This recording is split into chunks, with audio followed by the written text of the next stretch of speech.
Russia has been losing its collective mind all weekend. The Ministry of Foreign Affairs, the Telegram channels, and state TV have all been spiraling into a nervous breakdown over what is happening in Venezuela. Russian state TV anchors have been running constant, breathless monologues about violations of international law. It is quite touching, really. The producers behind the scenes are frantically Googling what international law actually means, since they haven't used that phrase seriously in a decade.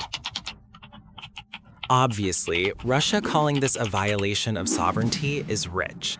It is like a burglar calling the police to report that his favorite crowbar has been stolen. But let's be clear. This outrage isn't because they care about the sovereignty of Venezuela. It is because this hits Vladimir Putin directly in the face. To understand why they are crying in the Kremlin, we have to go back to 2018. In 2018, Nicolas Maduro lost the election. Basically, every respectable international government refused to accept the result. But Moscow gave him a hug. This was the pivot point. Putin decided Venezuela was worth propping up at a real cost. Remember, Putin doesn't back losers unless he is planning to buy them. From that moment on, Russia deepened its support in four main ways: money, security, weapons, and political projection. Let's start with the cash.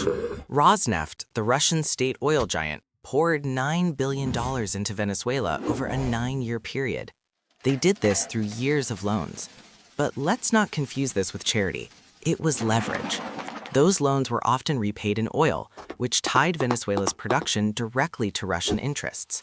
It gave Russia access to crude flows, even under heavy sanctions pressure. It wasn't aid. It was a predatory payday loan on a national scale. Then there is the hardware. Venezuela already had Russian toys, but after 2018, the volume increased dramatically. Advanced air defense systems like the S-300 started appearing all across Venezuela like lawn ornaments. Training, maintenance, and Russian personnel became part of the ecosystem. Even Wagner mercenaries started showing up in Caracas. This matters because military air defense isn't just symbolic. It is regime survival infrastructure. You don't send private military companies to win hearts and minds. You send them to keep the dictator upright when gravity is trying to pull him down. And then, perhaps the most critical point, the money. After 2018, a huge amount of the central bank's gold reserves were moved to Moscow. This was the moment Russia ceased being just an ally and became Maduro's banker, his bodyguard, and his only financial lifeline. This is standard Russian operating procedure. They look for isolated dictatorships, states that are pariahs like the Assad regime in Syria. They back them up, they prop them up, they give them everything they need to suppress their people, and they use them as geopolitical leverage. Venezuela was meant to be their anchor in the Western Hemisphere, and now that anchor has been cut. Putin is starting 2026 with an absolute disaster. Last year, the Assad regime fell. This year, he loses Venezuela. It looks like things are destabilizing in Iran, too. If Iran falls, that is basically the full bingo card for Russia's isolation. Losing Syria wasn't just losing a friend.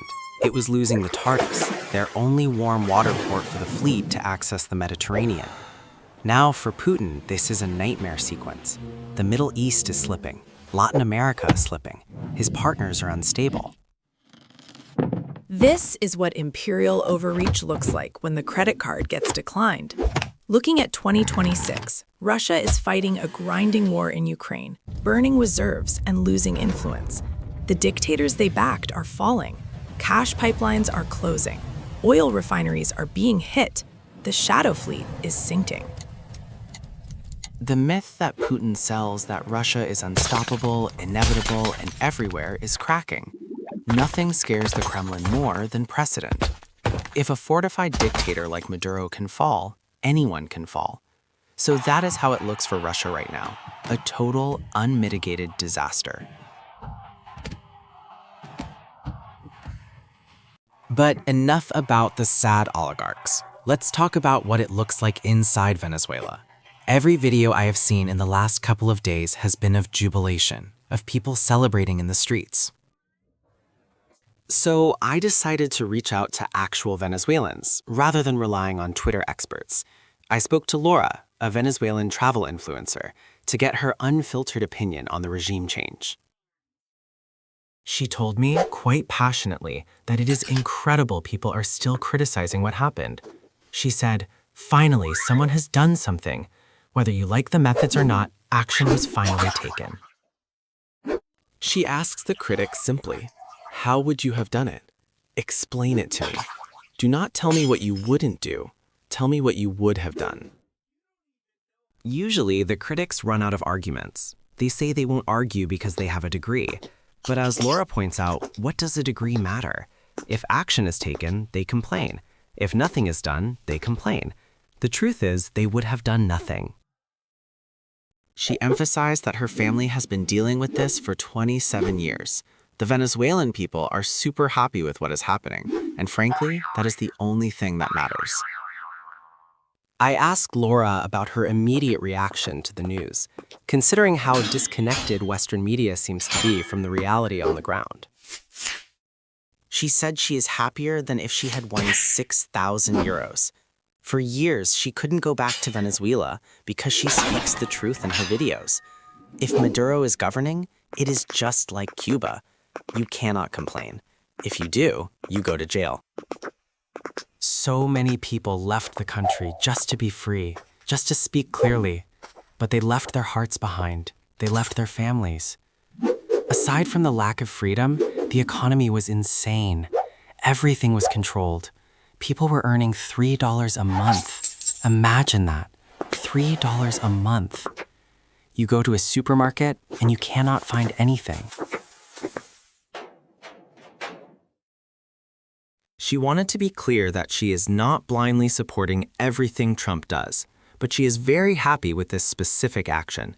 She doesn't know a single Venezuelan person who is not happy with this situation. When I asked her about the future, she said she hopes to see Maria Corina govern. She is the one who won the elections. Edmundo won it technically, but Maria is the leader they voted for. Maduro stole the government and stole the elections. She just wants to see a free Venezuela, like Spain is, a place where you can come and go as you please. That is what she hopes for, prosperity and freedom.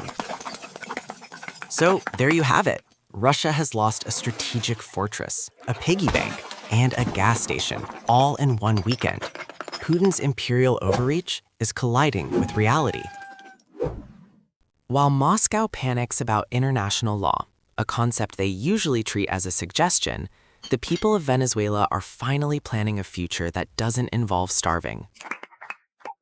I made this video not to discuss why Trump did this, or what it means for Western pundits, but what it means for the people of Venezuela and for the crumbling empire of Russia.